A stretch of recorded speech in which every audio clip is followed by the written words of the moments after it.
Hi everyone, first of all I'd like to thank everyone who's been in touch and offered help, both by contributing to the campaign and by offering their time to help out. It's very much appreciated. This is an important effort to keep a record of this historic site before any more is lost due to vandalism and weather. If you'd like to know more, then check out the earlier two videos, which will be linked to in the description.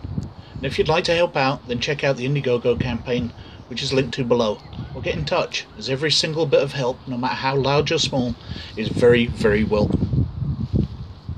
I mentioned in my last video that the Old Parish Churchyard has connections to Robert Burns, and I thought I'd let you know a little more.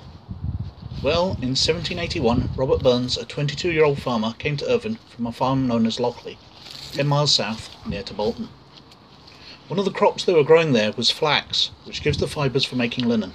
Robert was not happy just to grow the flax in their fields, wanted to learn the next stage, how the plant's fibres were combed straight in a process known as flax dressing. He came to Irvine. In Glasgow Vennel, he sought out the man who would be his partner, his mother's half-brother, Alexander Peacock. Irvine then was a major seaport handling goods for Glasgow. It was an industrious town, with bustling streets. Its parish kirk could seat 5 times the population of Bolton, his home village. When Robert came to Irvine, the flax trade was uppermost in his mind.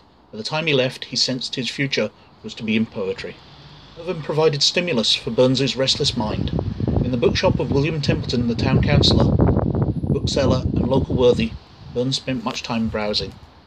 At Irvine Harbour, Captain Richard Brown told Robert stories of the ships and the sea. Richard Brown and Irvine played a defining role in Burns's life. One Sunday, as they walked and talked in Eglinton Woods, Brown wondered how Burns could resist the temptation of sending verses of such merit to a magazine. The sea captain's words persuaded the poet that some day he should publish his work. But the partnership and work which had brought Robert Burns to Irvine ended rather suddenly at Hogmanay celebrations, when the flax workshop went up in flames and was burnt to ashes. Robert Burns stayed on in Irvine until the spring of 1782. Presumably he wasn't needed back home on the farm, and he had good company in Irvine: Captain Richard Brown, bookseller Willie Templeton, Provost's son John Hamilton, the members of the Masonic lodges he'd joined, perhaps the attractive wench, the vagrant Jean Glover, and certainly many others of whom we know nothing. Of the people Burns knew during his time in Irvine, several are buried within the Old Parish Churchyard. Helen Miller, who was one of the belles of Markland, described by the poet in his poem of that name, which I'll put in the notes below. David Siller, described by Burns as a brother poet.